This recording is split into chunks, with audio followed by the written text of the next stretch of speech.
السلام علیکم ورحمۃ اللہ۔ میرے ہاتھ میں یہ کتاب ہے رسائل من القرآن، یعنی قرآنی تعلیمات۔ اس کتاب کی خصوصیت کیا ہے کہ بہت ہی عام فہم میں بات رکھی گئی ہے، قرآنی تعلیمات کے اوپر ہے۔ تو قرآنی تعلیمات آپ کو قرآن کی ایک ایک آیت جب پڑھیں گے، میں جب پڑھوں گا آپ سنیں گے تو دل میں بیٹھتی ہوئی چلی جائے گی۔ مجھے پسند آیا، اس لیے میں آپ کو بتانا چاہ رہا ہوں، پڑھ کر سنانا چاہ رہا ہوں کہ اس کتاب کی خصوصیت عام فہم انداز میں بات کو اس طرح رکھنا کہ جو پڑھنے والا ہے، سننے والا ہے، اس کے دل میں وہ بات بیٹھ جائے۔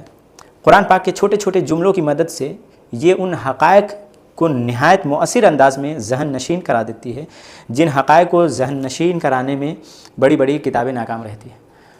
یعنی بڑی بڑی کتابیں آپ پڑھیں گے تب ان حقائق تک پہنچیں گے جو حقائق اس میں بتائی گئی ہے۔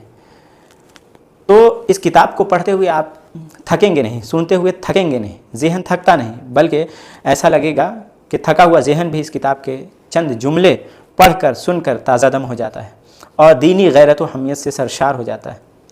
یہ کتاب تو عربی زبان میں ہے، لیکن آپ کو اردو میں بتایا جائے گا۔ آپ یہ سنیں، ایک پیج ہے کہ انسان گناہ کی طرف بڑھ رہا ہوتا ہے، اچانک سامنے سے ایک جنازہ گزرتا ہوا دیکھتا ہے اور کانپ کر رہ جاتا ہے۔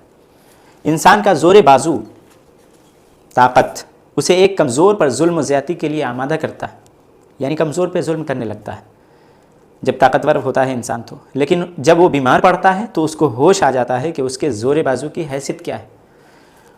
انسان لوگوں پر اعتماد کے سلسلے میں حدود سے تجاوز کر جاتا ہے، لیمٹ کراس کر جاتا ہے، یہاں تک کہ اسے دھوکے اور رسوائی کا سامنا کرنا پڑتا ہے۔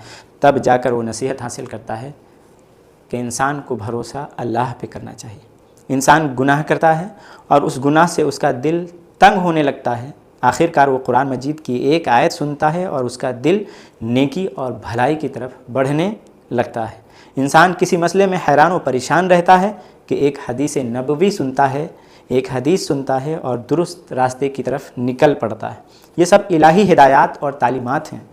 اس کتاب کا نام رسائل من القرآن ہے، یعنی قرآنی تعلیمات۔ یہ کتاب ان تمام افراد کی نظر ہے جو اس بات پر یقین رکھتے ہیں کہ اللہ رب العزت ہمیشہ ہماری ہدایت کا سامان کرتا رہتا ہے، ہماری طرف اپنی ہدایات اور تعلیمات بھیجتا رہتا ہے، اور وہ چاہتا ہے کہ ہمیں اپنے دامن رحمت میں ڈھانپ لے۔